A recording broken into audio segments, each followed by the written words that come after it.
All right, everybody. I am now super pleased to welcome Ken Arnold to the Jeff Macolino podcast. How are you this morning, Ken? I'm doing great, Jeff. Thanks for having me. You were a professional baseball player for 9 years, I think it was, right? Yes, that is correct. 9 years. 9 years professionally. 4, 5 years in organized in MLB organizations, and then I played 4 years of independent baseball. You actually started dabbling in acting while you were still playing ball? That is true. I played minor league baseball through 99. So 99 was my last year, but I started taking acting classes and doing acting in 1996. So, I was doing it in the off season. I was taking classes as much as I could because, you got to learn. You got to constantly be learning in this business. You just have to. You have to train. You got to do what you got to do. It's just like baseball. If you stop, you're not going to be good anymore. You're going to get rusty and your skills are going to diminish. So I started in 96 and I had to turn down some really cool stuff because I was still playing baseball, but that's okay. It all worked out because once I finally stopped playing baseball, then I just jumped right in and I joined the union, the Screen Actors Guild, and it just took off from there. Old age does not do well with my memory. Well, it's just like anything else. This doesn't help either. Yeah. Okay. Gotcha. It seems like you play a lot of characters with a badge. I do. Yes, that is correct. That's you've got that. I don't know I don't know what it is, but it makes sense looking at you. You've almost got a young, well, a young now, back in his heyday, a Corbin Burnson type vibe, I would say. I've worked with Corbin twice. Yeah. He's a good guy. And that's how people work. A typecast actor is a working actor in this industry. Mm-hmm. But in your acting reel, you get shot at least a couple times. One of them by Giancarlo Esposito, or I think he pronounces it Esposito. Yeah. Yes, he killed me. Yeah. So Gus Fring killed you. I mean, he did. Shot me dead. That's to me. I'm like that would be the dream. I don't need to be famous or anything. I just like Walter White or Gus Fring to kill me in a movie. I was very happy when that happened at the time. I was like, Gus just shot me. This was great. Right. Because Breaking Bad had already been out, when I shot that. And when I saw him on set that day, I was like, oh, this is going to be fantastic. And it was, I got shot by Gus. So yeah, he's had kind of a late.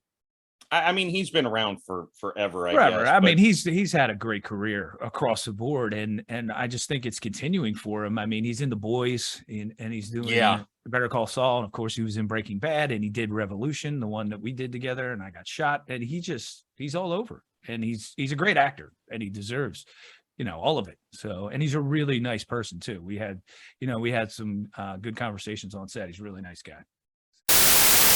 I've heard people talking about movies. I'm trying to think of one, but I can't offhand, where they say, yeah, this movie was kind of made in editing, where they shot hours and hours and hours of footage, and even the actors really didn't know fully what the movie was going on. Yeah. Have you, I guess a two-part question. I know you've had some roles like in Men in Black 3 where you probably got, a little bit of the script, not the whole thing. So you didn't need to know what the ending of the movie was or anything to play your role. Yeah. But, has there been a project, and again, on either side of the camera, where it's been like, yeah, we thought we were doing this, but in editing, something else kind of came out that was better or worse? It happens more than you would think.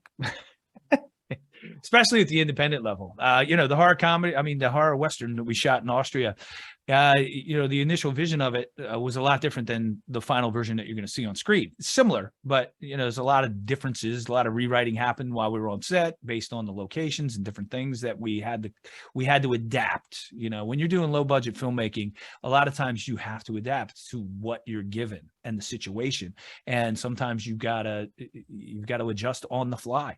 And what you pictured in your head when you first started out it may not be the final thing that you see. The Night Watchman was the same way. And that was probably our most successful project. But, you know, we shot for 2 days and then rewrote the entire script. Oh, wow. After our first 2 days of shooting. So wasn't exactly what we were planning on doing, but I think the changes that we made the film better.